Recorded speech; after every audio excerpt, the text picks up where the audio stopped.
Hello everyone and welcome back to Mediak, and I'm going to say right off the bat, I'm sorry for this sort of cliche opening. What I mean by that is that every single review of this game starts with a spoiler warning for it. So yeah, spoiler alert for The Outer Wilds. I will be talking about basically every aspect of the game because it's fantastic, and more than any other video game I've ever played, your knowledge of the game will impact your experience with it. I'm going to try to bounce around with that because even so much as finding out people's opinions on certain aspects of the game will probably impact how you feel about it in that way. And I know that sounds weird, but the best way to go at this game is going in 100% blind without knowing anything about it and just experiencing it along for the ride and making your own decisions and choices and conclusions and all of that fun jazz. If you haven't played the game yet, this is your time to leave. Maybe I'm being biased because the way that I experienced it was completely blind, so maybe I'm just thinking that that's the best way to experience it because that's the only way I've experienced it. I don't know. But yeah, leave now if you haven't played the game. If you have played the game, then stick around and let's have a fun discussion in the comment section below. And without further ado, here is my review for the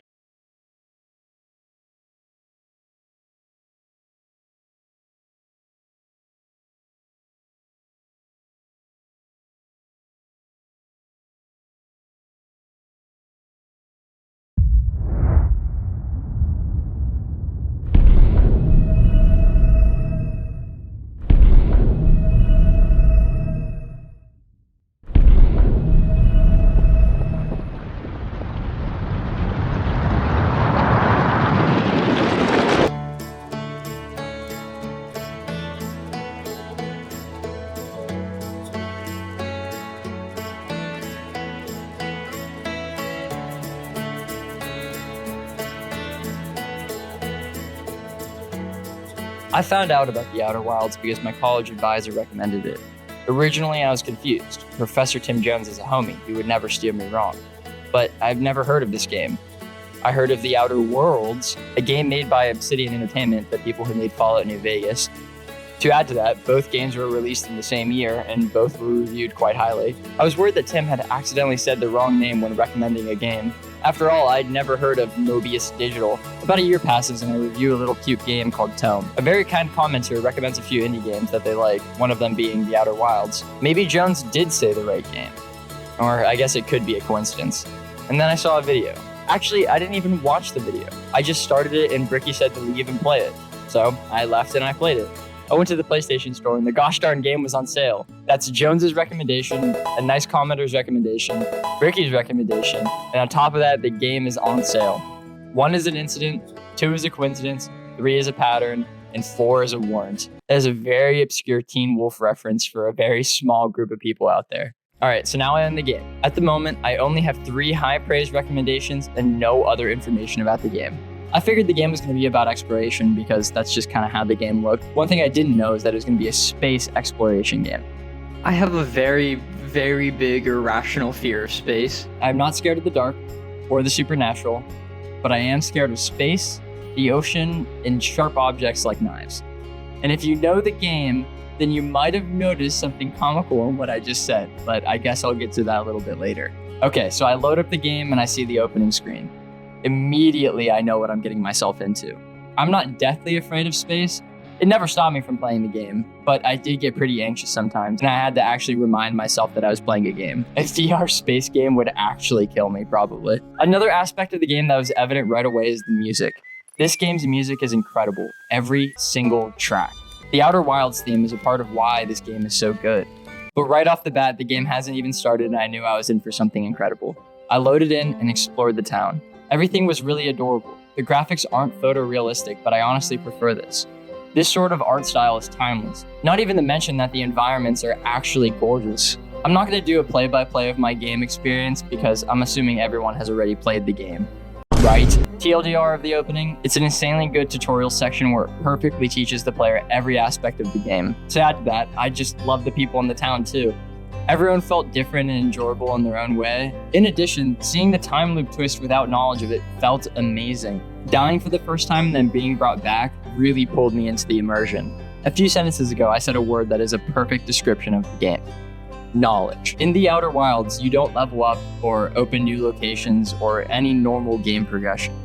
In this game, you advance the story simply by knowing more. Though it's nearly impossible, technically you could beat the game on your first attempt if you're fast enough, smart enough, and lucky enough. The minute you finish the tutorial, you're able to explore the entire solar system. Ancient life forms explore these planets before you, leaving behind long-forgotten texts to decipher. And if you don't like reading and learning, then you'll probably won't like this game's story all that much.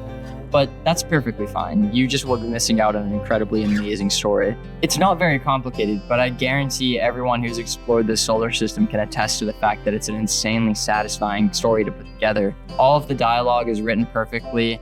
It's really funny, but also quite sad when it needs to be. Reading the dying message from the escaped ship was actually really sad for me. And probably my favorite pre-eye-seeing moment was meeting the Nomai on the Quantum Moon. It was a bit of an eye-opening experience, no pun intended, especially since I actually thought I was going to beat the game in that moment. I thought the way to get to the eye was through the moon, and I kinda was wrong. That just meant there was a piece of knowledge that I was just missing. Actually, getting to the eye was a bit more complicated than I expected.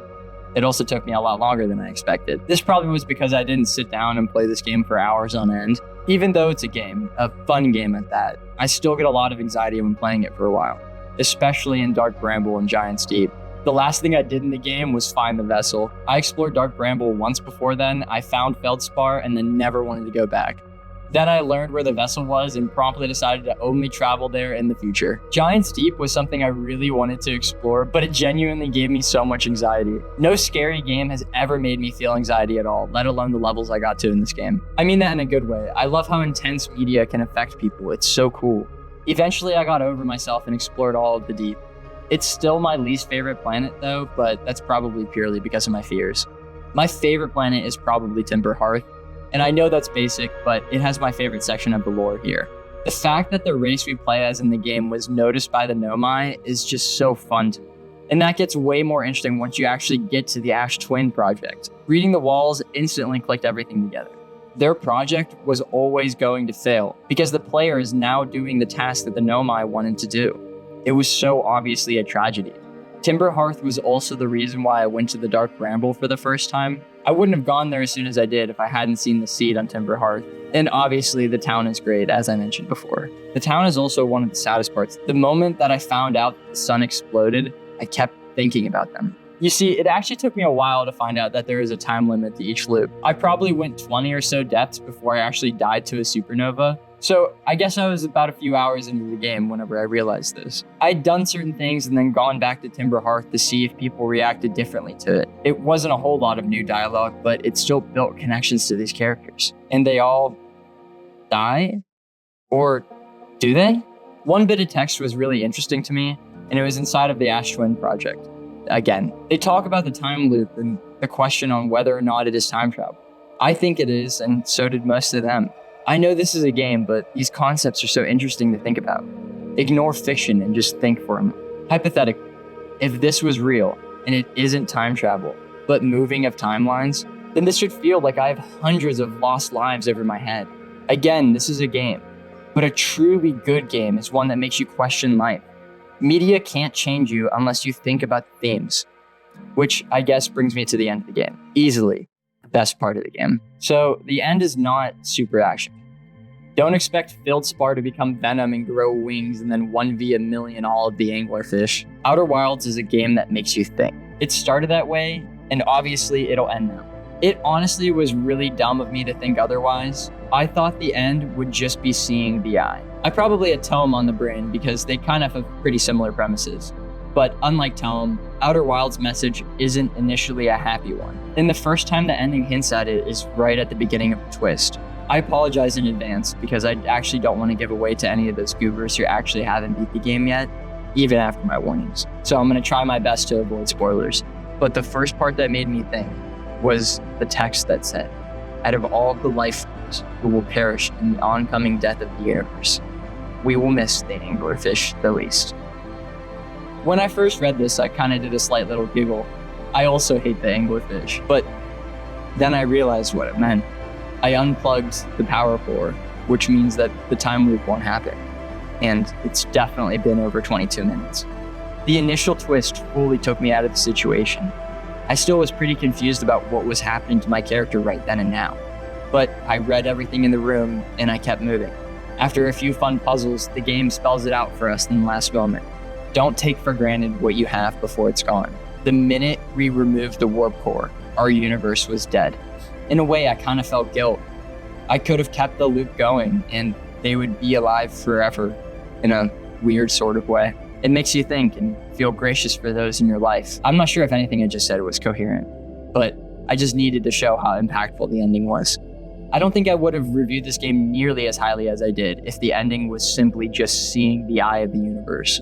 This game brings up tough questions and ideas, and at the end it just straight up confronts you with it.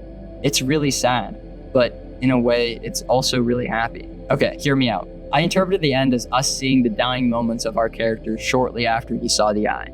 Like everything we are doing and playing is his imagination, and the game makers are doing a new version of seeing your life before your eyes. And that is what makes it happy. At first, it's nothing. But he continues to think and realize all of those who are a part of his life. He slowly realizes that he didn't die alone because he had his friends and his family that supported him along the way. Even the Nomai from the moon was there, and he simply said he was happy to be included, which made me happy. A man out of time still doesn't die alone. The end is really heartbreaking in the best way possible. It is just one of many examples as to the importance of media. I hope the messages at the end of this game help someone realize something and better their lives. That would just be amazing. And I don't doubt the possibility of that. This game is truly incredible. And for that alone, this game automatically gets an 8. But adding the amazing controls, incredible game progression, insanely creative planet designs, and a just phenomenal story, I would be insane to give this game anything less than a 9 out of 10. Nearly a 10, but my anxieties keep me from playing it for prolonged periods of time. And one tiny complaint is that I feel like the game got really slow as you were reaching the end of acquiring all the info in the solar system. Bam, second best game ever made. It doesn't beat Titanfall 2 because that's one of my favorite games of all time. The Outer Wilds didn't make that list, but it was really damn close. I will never forget about this game, which is insanely high praise. So I guess I'll address the DLC-sized elephant in the room. I haven't played Echoes yet, but I will make a review video solely on that whenever I get around to playing it. The quality of the DLC can actually move the game all the way up to a 10, but I guess I'll just explain that in that video. But I am putting it on the record that I will eventually do the DLC.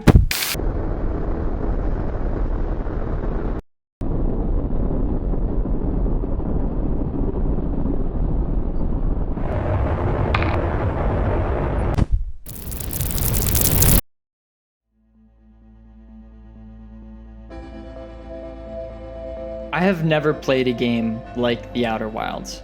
There are a few things that are pretty consistent with the best video games ever made, one of which is whether or not your friend will have the exact same experience as you. This usually comes down to a combination of choices or actions made throughout the playthrough.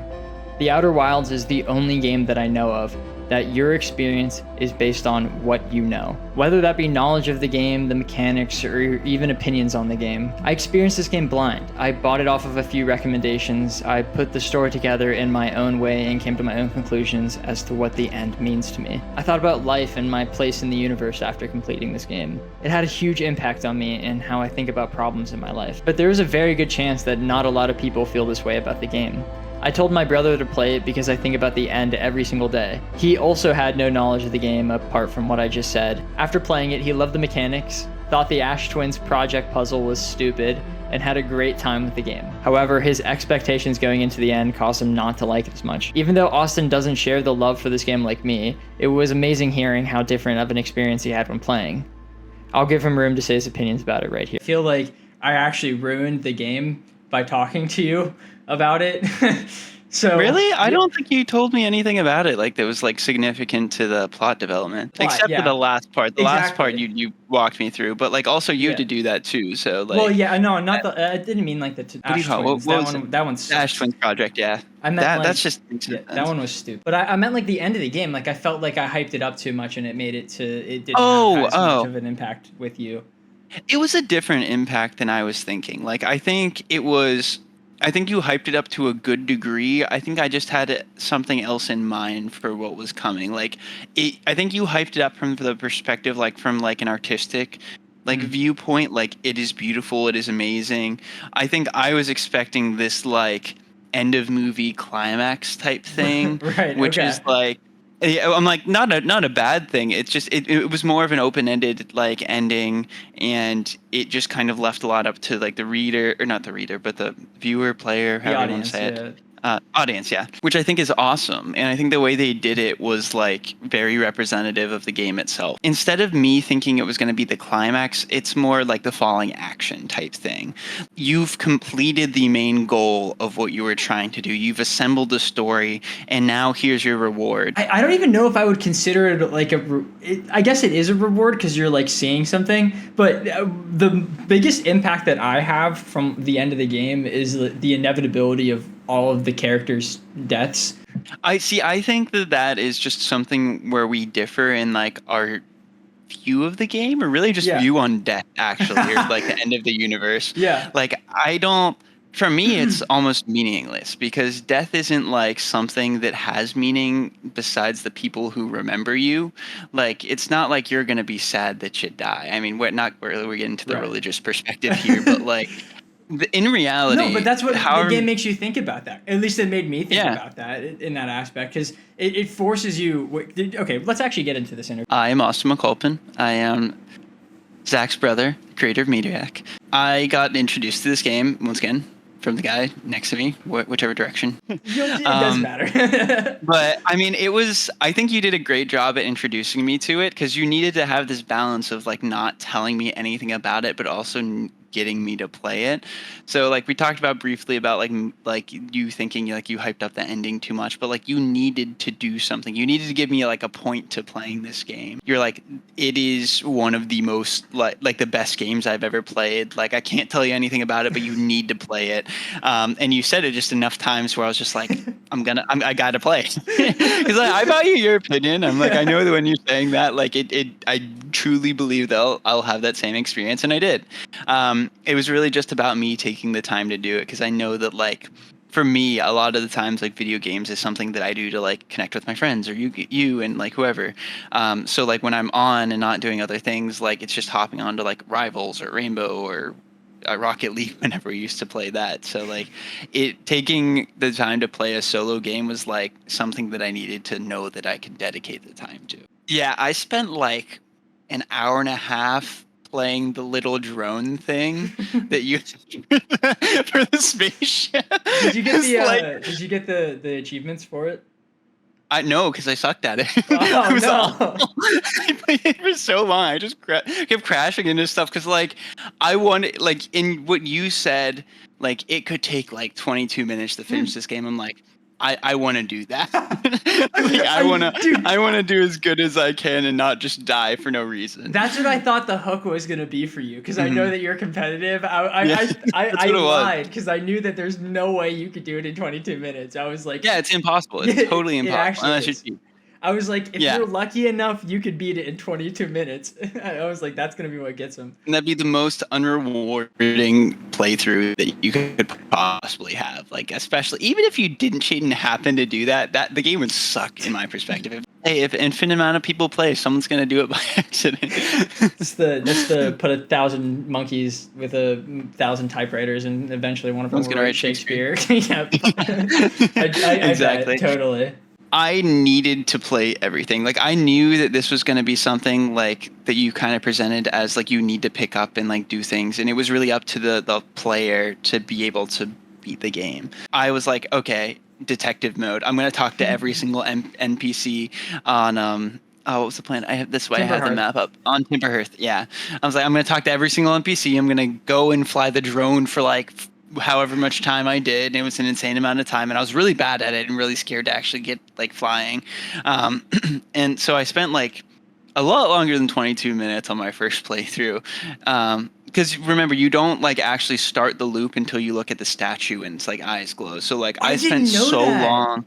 You didn't know that? No. Oh yeah. No. So what happened in my playthrough? I just started exploring everywhere, and I jumped into one of the water spout holes, and I drowned within 8 minutes.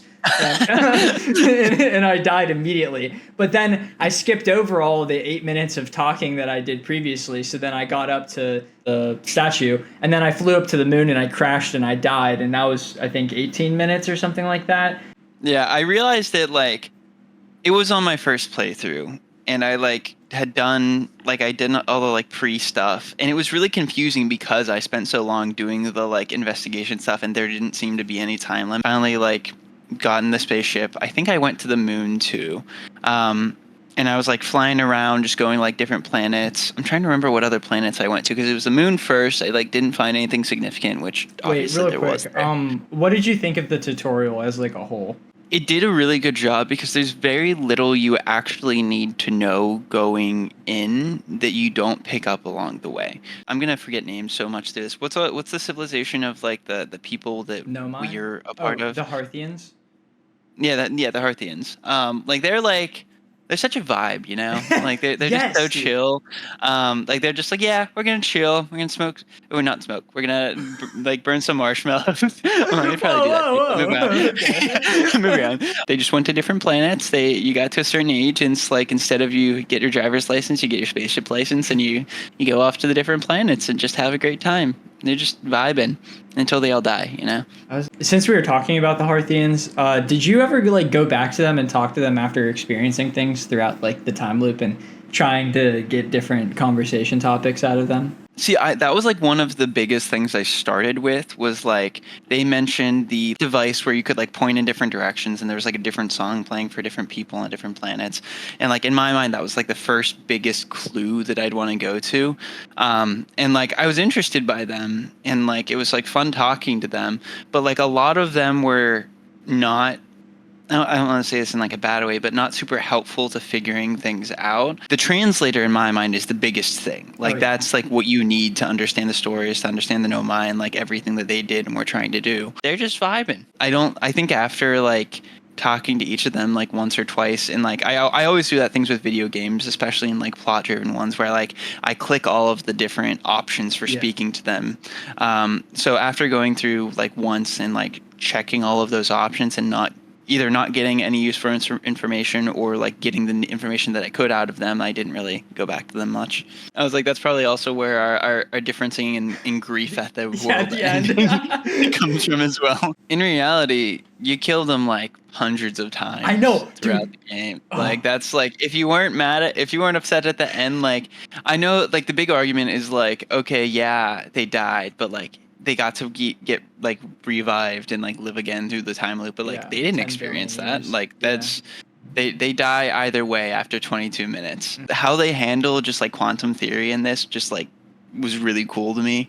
And it was something that you helped me out with too. I think that was one of my favorite parts of the playthrough was the like learning on what was it? Giant Steep? Is that the one? Yes. Yeah, that was Giant Steep. Yeah. Like with the photography and how to handle like the rocks that were moving. When you observe something, it has to stay in that actual state, but when you don't, it can be effectively it's in both and neither. That's something that like we like touched on in like physics in college and like I've always just been really interested in, and like it doesn't like dive into like the nitty-gritty details and it's not like a lecture in any way, but it handles it in this like cool sci-fi way that like helps you learn but also like isn't too forceful about it. It's just here's this simple concept and you get to use it really, really well with this. And I just love like the taking pictures, and it is real. It is real to like, I mean, it's not real in the giant rock is going to move or the move's going to move type of sense with like certain subatomic particles. Like it is. And it's an interesting concept that like makes, I don't know, I think anything that makes learning like fun, especially things that are kind of hard to handle, is great. It's fun. And it's like,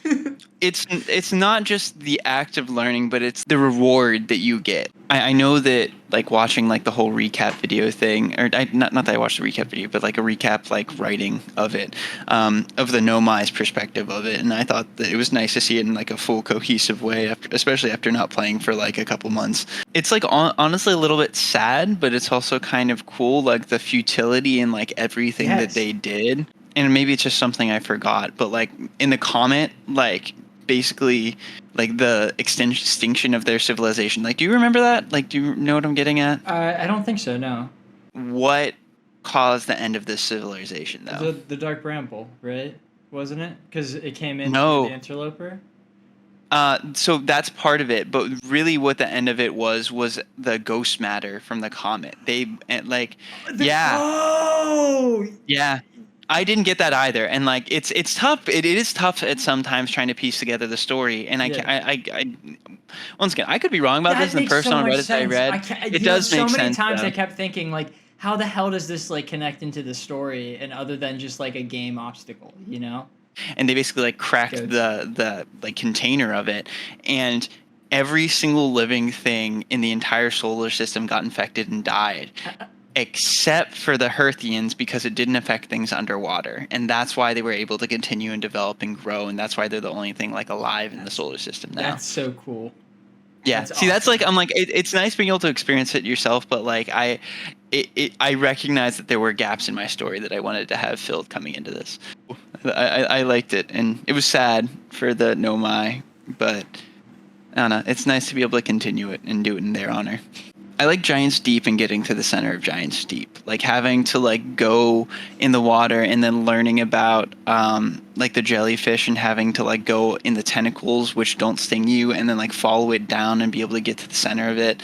And like, well, actually, first it's you have to go figure out the hurricane / like tsunami type thing, like which one's spinning in the opposite direction, so it pulls you down instead of shooting you up. I was like, oh, that's cool, and I thought that was really rewarding because I spent a while on Giant's Deep just with finding nothing. Oh yeah, you said that one was the scariest to you. I feel like Dark Bramble is the scariest to me. I didn't realize that the anglerfish were like kind of they're big, but like they're small. Like they're really just heads. Yeah. I thought that they were like these long worm-looking motherfuckers, and you just saw the heads, and like somehow like learning that they weren't that made it less scary to me. But yeah, that like freaked me out because I like. You never really see them coming. The sound that they make is terrifying. Learning that they were blind is cool. I think my favorite part of the game is the breakthroughs. Like it's like going through and trying something a lot of different times, and not being able to do it, and then saying like, okay, I'm gonna take a break and do something else, and finding the hint that you needed there, so you can go back, do the actual puzzle or challenge, or get to the destination you want to get at. And the flying. The flying was fun. I love the mechanics of the spaceship, like,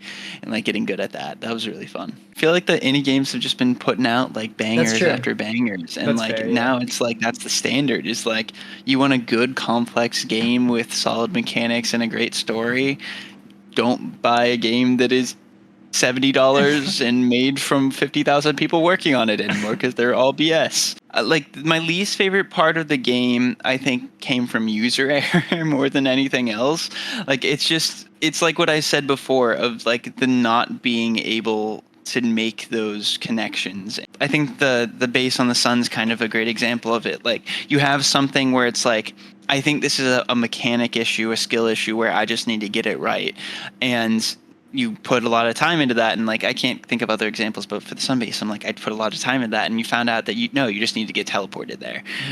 So like in some instances, like yes, it's hard, it's difficult, like you need to go through and do this, and then in others with seemingly the same difficulty, you don't really. Like there's another better way to do it. Some of the ambiguity became a little bit frustrating sometimes. I mean, I think what you were expecting, and realistically, what I would change about the game, and probably the worst part is the Ash Twins project, like it being really impossible to like. I want to go back and like figure out where it actually tells you. It's like, okay, on the specific instance, you have to be running and jump into like this teleporting thing. You can't be standing there, and if you go 1 second later, 1 second early, you can't do it. That being such a fundamental like part of beating the game, like there were so many parts of this game that you can beat it without knowing, and that being the one that is integral to beating the game made it a little bit frustrating, like that you needed to tell me basically how to beat the game. Yeah, I studied all of this, and then all of a sudden like the actual answer I was never going to find anyway. That is probably realistically the worst part, and the part I would change. I believe that everything that you're seeing up until you get teleported into the museum is probably what he's actually seeing. And then wait. I teleported into the museum. Why am I not remembering this? I just watched the end of the game. Like you're in the forest. Yeah, and like right you go before through and do a bunch of forest. stuff. Oh, before the oh, sorry, I forgot that part completely. Dude, that's my favorite part of the game. I'm sorry. I haven't played in a while. Yeah, you read everything that happens like in the Yeah. solar system. Like it's like a filled out version of like the museum. My bad. Yeah. I was thinking you meant specifically like the forest and like Well, the end of filled the out and universe and all depressing that. because it talks about how everything's dead. I think it's a weirdly deep type of thing. Mhm. And like especially from a game that like it's learning, yes, but like it's about having fun along the journey. Like Mhm. that's really what the game is.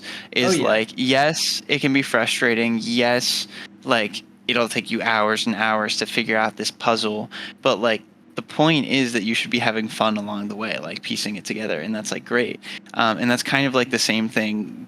Like once you step into like the shoes of the actual like player, the Hearthians, like in this is like, yeah, they've been putting together like this knowledge, and yeah, the gnome I have too have been trying to like figure out what the eye of the universe is. I think when I think about like the end of the game, like I like that part, and I think that's kind of like once again telling of our differencing and perceiving either the Hearthians or just really the grief of it all. In my mind, even if they were real, it's the same outcome. Like you mentioned at the beginning of this, like it was going to happen. The end of the universe will happen, and the fact that you, as like the player or like one of the Hearthians, get to experience it in this like climactic, beautiful way, where and when you actually end the game, it feels like you're causing the end of the universe because you don't get to like actually go through and do the loop anymore.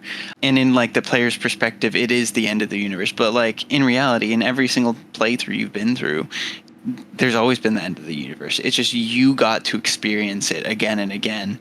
But like the loss that's experienced every single time of the people, like no one's got to live 23 minutes past whenever you woke up from that nap on Timber Hearth.